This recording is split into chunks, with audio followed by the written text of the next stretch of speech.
So it's been 2 years, so now you can tell the truth. What do you think of like the biting kneecaps thing? And on the way up, we're going to bite a kneecap off, all right? And the up downs and all that.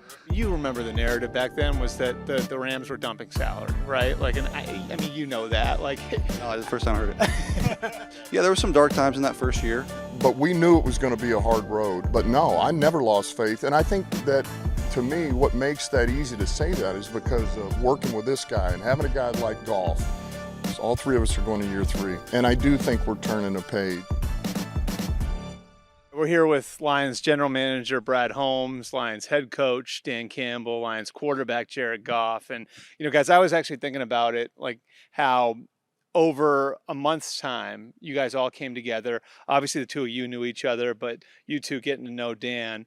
Jared, I'll start with you. Like, you're coming off a team you went to a Super Bowl with. You can be honest about it now, a couple of years later. Like, what was your initial feeling for what the Lions were and what needed to happen here to turn it around? Yeah, I knew there was work to do, but it was always something I was, an opportunity, something I was excited for, and knew that, there was some stuff that Brad had to do to build it back up, and Dan obviously involved there as well. But I was excited to be a part of it. It really was, and we're getting to the point now where we can kind of, work with some of those parts that we've built here, and I'm very excited about it. Brad, why do you believe in him? Because you remember the narrative back then was that the Rams were dumping salary, right? Like, and you know that. Like, No, this is the first time I heard it. So, like, what did you see in Jared that was, you guys were telling people like that's not what this is. Yeah. And you had the institutional knowledge of having been with him for, 6 years in Los Angeles. Like, what really kind of made you believe that this was the right guy to start the program with? Yeah, well, obviously, when Jared came out, even as an underclassman, he was very young as an underclassman, and you look at not trying to get too deep into the whole draft process when we took him number 1 overall, but we just saw so much upside with him, and he was continually getting better, and then he had some early success, and then those last couple of years, but even those last couple of years, like after the Super Bowl, it's like didn't make the playoffs, but then made the playoffs, and so when we got here, I knew that he still had growth and he still had upside. He was still a young quarterback and he was still very talented, and then talking with Dan in our conversations about, how he's going to approach, player development and how he's going to run the team. I just know that he's very talented. He had a lot of upside. He's been through a lot. Mm-hmm. And I will say this, like, I think for all of us of when we first got here, we all had something to kind of prove in a sense. Like, Jared had already had success, but then it's like that narrative came out about when the trade happened, and when Dan first got here, I don't know if he was like the hot name. I don't know if I was the hot name and all that. I think we all kind of had to prove something, and that's how we are. But I never forget when I first talked to Jared after the trade went down. It kind of happened like all at once, and it was late at night, and talking to Jared, and Jared he gave me the response of that's what I would expect, is that he was a little bit surprised, but within about 3 minutes he was like, fuck it, let's just go, man, I'll make this thing a winner.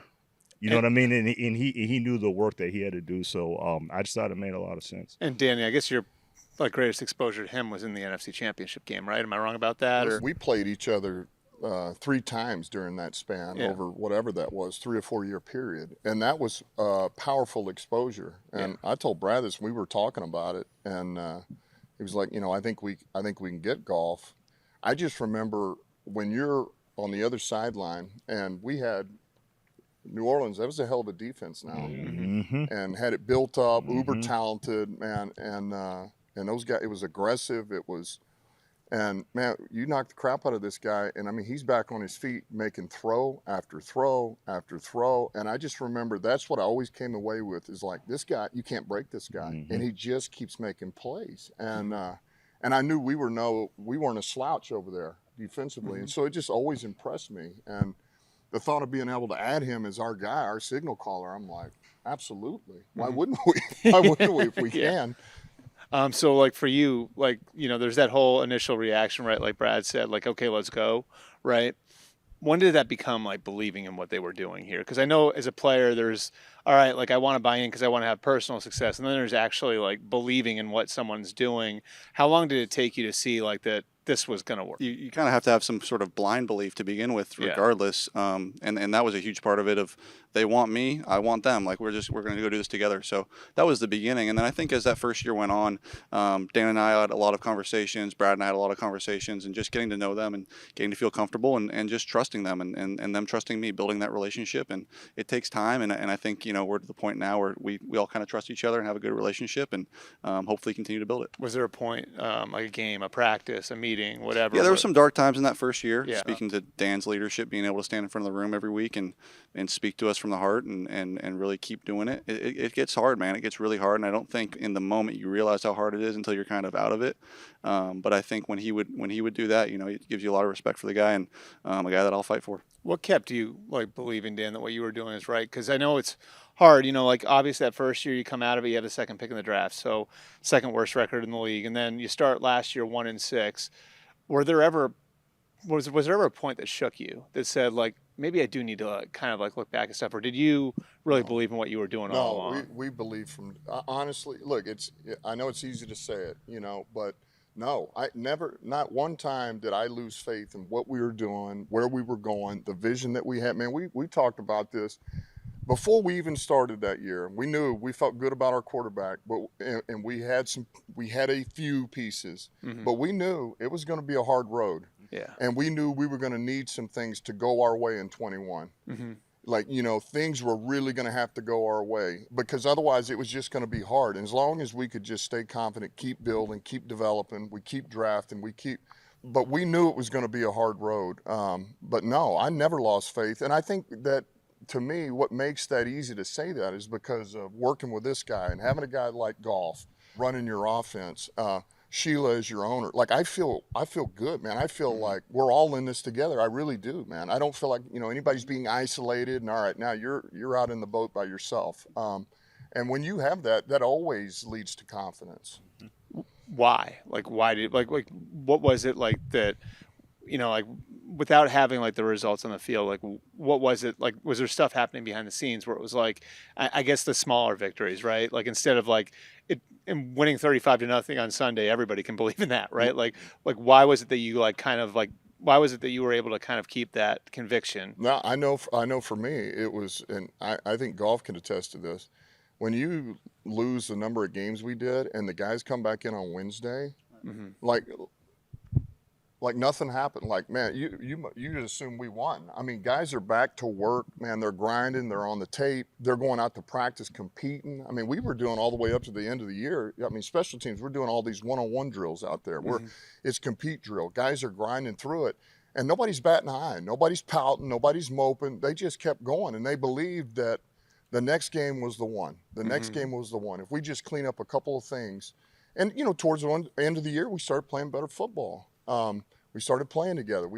And so you never felt like, I think the fear is always, well, what happens if guys don't believe anymore and they don't put in the work and they don't really care anymore? And fortunately, we built it that way to where we don't have guys like that either. Guys are willing to come to work, and it doesn't mean it doesn't hurt.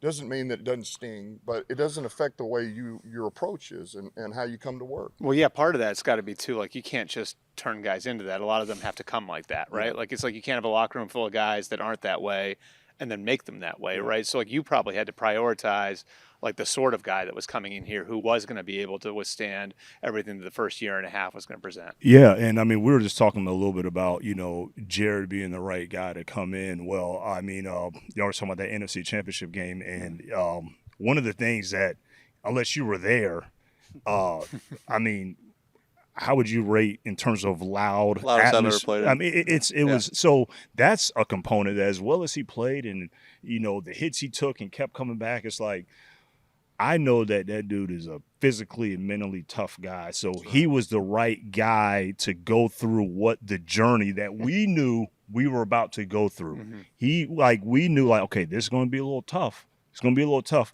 We knew that he was going to be able to take that, And so when it got dark last year about like the 1-6, we looked at it because look, it's reality. We're like, look, we're big on accountability, self-assessment, all that, and we look like it's working. And Dan kept saying, we just need to get that one win. We just need to get that one win. We're very young on defense. Very young on defense. Those guys just had to keep getting more reps. They kept developing. We got great coaches. We got great teachers. They just kept getting better. And so all that just kind of came together, around that. When we got that one win, they just kept taking off. But we had the right guy because he's wired the right way to go through those dark times. And we got the right guy leading. And that's what he kept saying the whole time when everybody else thought the whole world was falling.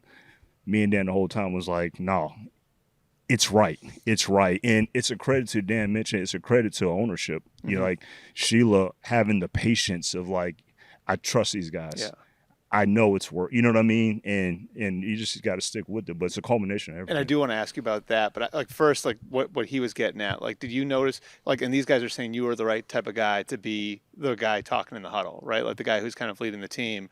Did you notice something, and you've seen teams built before, did you notice something about the type of guy that was coming into the locker room? Was there something that a lot of guys coming in had in common? Yeah, I think like Dan said, it was from the starters all the way down to the third stringers to the special teamers to everyone. It was all guys that showed up on Wednesday without batting an eye every single week, and it was, and if you weren't that way, we didn't want you here. And the core group of guys are that way, and everyone kind of conformed to that. But yeah, you could see they kept bringing in that type of guy over and over and over again, and you can feel the culture of the team building. Last year, 1-6, what's going on in the locker room? Yeah, again, it's the same. We kept showing up on Wednesday, and I think, to be a little bit more specific, I felt like we were playing good football in those first handful of games. We just couldn't get that play in the fourth quarter to win, and ultimately that is the difference in this league. But like he said, we knew as soon as we made that one play, whatever that was, it happened to be in the Packers game late in that game, we got that win. And it's like, okay, now we can go. Then we won the Chicago game, then the Giants game, and so on and so forth. But getting that feeling, especially for the young guys here, of making that play late in the game to kind of seal it, to finish it, to push one more yard to finish the game, I think was the difference. You were part of a team that had to learn how to win in Los Angeles, right? Because they hadn't won in a long time. Where did you see the guys on the team learning how to win last year? Was there, outside of just the obvious, which is that Packer game, like you said, was there something where you could point to and say, that's when it really kind of the light came on for a lot of guys? I think that's it. Yeah, I think it's that Packer game and making plays in the fourth quarter when the game's kind of in balance, going to go either way. And like I said, specifically for these young guys, I think of Kirby in that Packers game having 3 interceptions, and then Jerry, running down that last play. I think he was covering Sammy Watkins and being there to make the play. Those little things, weren't happening before, and then they started to happen more and more often, and then you get the W and you go, okay, there it is. And like you said, once you get that first W, start to roll a little bit. So you played for Parcells, and you came up coaching under Sean Payton, and I think those guys are very much every season is its own entity. Yeah. Every game is its own entity. You turn the page. But I look at the situation you guys are in, and it does feel like if this works out this year, that some of the momentum might have carried over from last year. Do you see it as we can carry over momentum from where we're going? And do you look at this as so many good things happened at the end of last year? Yes, we turned the page, but I don't want them to forget all the stuff that happened at the end of last year. Yeah, there certainly is some of that, and I do think we're turning a page. But I think the reason it feels that way too is we're going into year 3 together. Is all of us, all 3 of us are going to year 3. Same with Decker, same with Ragnow. Our core now, we're on year 3 with the core, and we do things a certain way here, top to bottom, and everybody believes in it and knows it. And when your core's that way, that's what gives you hope. It's okay, here we go. And so what have we done? We've acquired some pieces. Brad acquired some pieces that we feel like are going to fit us and what we're about and fit the core. And that's what gives you hope as to, okay, here we go. Now, I've said it before, say it again. We have to go earn it. We have to put all the work in. All the focus has to be on all the little things again, because if we don't, then no, we'll be, you'll win 7 games or whatever, maybe 8. I don't know. But otherwise, if you want to do something special, we got to start back over with the work with the right guys that were here, part of the core, and the guys that Brad's acquired. I know we're 3-4 days into camp, but Was there a point like what you're talking about, Dan? Was there a point in the spring or even over the last week where you're like, okay, like 2 years ago, this is what we were talking about, and now it's turnkey, and now it's happening. Like, is there any good story that you have of something that wouldn't have been automatic 2 years ago that maybe is now? An easy one for me right now is how efficient we're just simply getting in and out of the huddle. Yeah. Getting lined up, getting, motion timing, getting where we're supposed to be, and guys are on their P's and Q's consistently right now through the first 4 days of training camp and even in the spring a little bit. And that's, year two of an offense, that'll happen. But a year ago, I couldn't have said that, and certainly the year before that. But now you feel like, okay, the 11 guys in there know what the hell's going on, and everyone is dialed in. For you, Dan, has there been any moment, any story, you too, Brad, like any story like that you can think of from the spring or the first few days out here where it's like, that's what I was looking to build. Well, that's what we've been talking about. Funny enough that he brings that up, because I'm going to piggyback off of that. Because I totally agree with what he just said. Because one of the things, we're in practice number 3. Yeah. And I don't know if we've repeated a play yet, because somebody's not And 21, it was like every third play we were blowing the whistle. All right, get back in the no, blah blah blah. Now it doesn't mean there's not still mistakes, but it is. We're so much more efficient, man. And on top of it, and okay, so now that's the floor, and we go up from there. Whereas a while back it was because you're building from scratch. Everybody, we're all new. We're all trying to work together. Just the overall efficiency of how we're running as an organization and how we're evolving as an organization. I mean, just improvements that we've made just top down as just you see it on the field with the players, you see it, just inside the building. Just we've done a lot of stuff, and we listen to our players. We listen, a survey. I want the players to fill out a survey and say, this is what okay, we're listening to them and we're going to make those improvements because, so it's a top-down thing. But to your point of when you see it starting to turn and like these guys are learning is I even take it a little bit further. Like the Green Bay game, yeah, it all came together. It's like, but some of those hard road wins up in New York, like those that like when the game was right there on the line, and Dan talks about it all the time about, man, where's your heart rate at when it's critical, when the game's on the line, and it goes back to like what Dan was saying, the right guys, having the right guys, in terms of like when we first got here, we kind of broke it all the way down to the studs, but retaining the right guys and acquiring the right guys. And it's easy to collect talent like that. I talk to scouts about that all the time. That's the very coherent, easy part. But do they have the intangibles? Do they have the character? Do they have the what we call the football character, the self-efficacy, the passion for the game? Do they have those components to be the right guys? And that's what the core is made up of. Like what you're talking about, then it becomes a players program, right? Like, because that's naturally what you're like. And Dan, you're a player. Like naturally, that's like what the goal is, right? Is like what you're preaching. Then now all of a sudden you've got like missionaries over here, like that are out preaching that in the locker room, right? Like that the survey, right? Like where now it really like belongs to you guys, not to them as much, right? Right, yeah. Like the core group of guys, like you mentioned, Ragnow, Decker, Panay, Jonah, Vaitai, myself, obviously, St. Brown's in year 3. And then defensively, you go Anzalone, you go Aleem, Hutch will have his way this year, Trace, Curb, all these guys that have like been a part of this culture building that, we can kind of police ourselves in a lot of ways now. And we know when things are screwed up and we don't need them to tell us. We can get it fixed. Hey, let us run that again. That type of stuff. And it's always good when it gets to that point, but it takes a lot of work. So it's been 2 years, so now you can tell the truth. What did you think of like the biting kneecaps thing and the up downs and all of that when you first? Yeah, wait a minute. They said the defense does 40. Goff said the offense is doing 100 tomorrow. That's right. Yeah, that's right. No, the up down thing is cool. The kneecap thing. He's passionate, man, and we see that come out every day. And it's funny to laugh at now, but it's passion. And I say that about him all the time. Like people think he's a meathead, and maybe a small percentage of him is. He wants them to think that, right? He wants them to think that. He does, but he's damn smart, man, and we're lucky to have him as our head coach. Is it were you sitting right there when that press conference happened? Oh yeah, oh yeah. What's funny is that I was hearing that narrative of he's just a meathead and all that kind of stuff, and I'm sitting here like, because I know him, so. I'm sitting here like I'm in interviews and all that stuff, and I was like, no, he's not. He's very smart. He thinks outside, and I was like, damn it, I should have just not said anything. Just let everybody just think that. You know what I mean? Yeah. But So- it's. So are you still going to do up downs with them? Yeah, we already did You them. did 'em, Oh, you yeah. did them today. All right, yeah, I missed we that did 'em. today. Yes, a couple Okay. days We ago, did yeah. them. Okay. The best way to say it is I finished. That would be the best way to say it. So like last thing would be just kind of like looking ahead now. And how does the challenge change now, Dan? Like how is the challenge with expectations now? And Jared, I'm gonna ask you about this too, because you went through it in LA where it was like you guys kind of came out of nowhere in 17 and then it flips, right? Where does the challenge as a coach change now with what you're dealing with, going from maybe no one expecting it to now, you're there?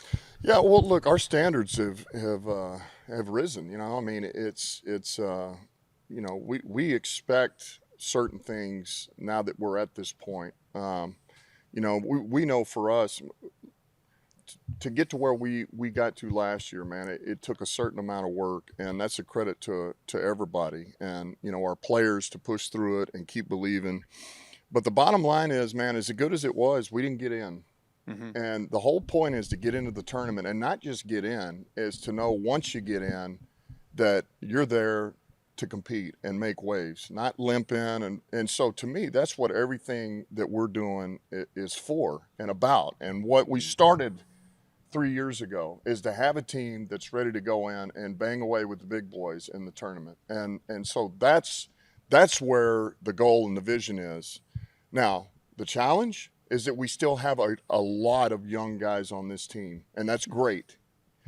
But we just got to keep everybody centered, and that's one of his jobs, is to keep everybody centered, the young guys on this team, and keep them focused on the job at hand and what's right in front of them. And like I said, you went through it in LA, so you saw the challenge flip, right? Like from coming up and like we got to break through to now we got to maintain it, and we got to become we got to become what we've been talking about for. Yeah, and I think we have the players, we have the coaches, we have the pieces in place to do whatever we can dream of this year. But all the work we're doing now, all the work throughout the year, at some point we're going to hit adversity. At some point we may lose 2 in a row, 3 in a row. Who knows? How do we fight through that and get back on a winning streak? And all those little things are still yet to be seen. But we have the right people here to do it. And so you said like you've been looking to have a group that competes with the big boys. He kind of answered it already, but like, do you think you have that group right now when you looked out there on the field this morning? Well, I like what we have. I mean, I certainly, I do. And there again, on paper, I feel really good about our unit. Now, we just started camp. We got a long way to go. And there's nothing that would tell me that our guys won't put in the work and be ready to go and do what it takes. But we just started. We just started. Okay, so this is the other side of that then.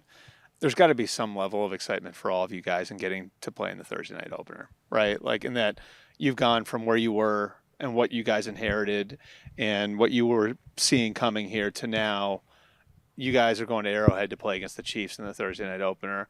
Is there at least, have you allowed yourselves to have like a little satisfaction over that, like of that we've cleared enough hurdles now where the NFL is putting us on the marquee? Yeah, I mean, I think it's we've been talking about the hype train and all that and what's been created in the offseason. And I do think it's in a sense deserved because the way we ended the season and the way the last game was and all that kind of stuff and the pieces that we added, and I understand the excitement. Again, I'm proud of our fans. Like our fans deserve that. The city deserves that. But at the end of the day, it's like, okay, well then let's see. You know what I mean? Like, it's not just talk about it and say, okay, all right, like we're on the right way and we're heading in the right direction. Let's see it, and so that's what I love about it. And, we have the faith. I know you were talking about just like, is this the right group to go out there and do it? Like, yes, but at the end of the day, I don't think you'll ever be good enough. I don't care if you have Hall of Famers and elite starters all over your offense, defense front. Like, this league is too hard to ever get complacent to think that it'll ever be good enough. So we just got to just keep concentrating on what we have to do. And that's really the core of it. We just worry about us and doing the work. And that's been the message. And that's what we'll keep doing. And Dan, I mean, being on that marquee's to some degree be satisfying, right? Yeah. I mean, I think for me more than anything, and I'm serious when I say this, there's three. First of all, I haven't been to I haven't been out to Arrowhead in a number of years, and it's a special place to play. It's awesome. I mean, the atmosphere, it's electric. It's different, and so I'm excited for our guys to go out there. The guys who've never played out there, it's pretty cool. That's one. Two is, man, Thursday night, and then we got 10 days till the second game. Yeah. So I love that. Yeah. You know, that I love. And number three is we get to play the champ. You know, we get a shot at the champ, and who wouldn't want a shot at the champ? And you've got some pretty interesting history with Patrick Mahomes. The last time you guys played, I mean, it was borderline seen as a game that changed the league, you know? So that's got to be pretty cool, like kind of coming full circle, you know what I mean? Like, and going and going up against Patrick in the opener. Yeah, that was, you know, I don't know, 5 years ago now, and it was a fun game, and one that obviously everyone remembers, but you know, it's always the cliche quarterback, but I'll be playing his defense. He'll be playing ours. Yeah. And, you know, I know he's a hell of a player, and it'll be an exciting game for us. I think to piggyback off what they're saying, just getting the opportunity to take your shot at the champ in week one is a lot of fun, and it's a good opportunity. And like you've proved a lot of people wrong too. It feels like too. Like this is a good. You think so? I think so. I don't know yet. Well, a lot of work to do. All right, Brad, Dan, Jared, thanks fellas. Appreciate it. Thank you guys. Yeah, Thanks. appreciate it. Appreciate it.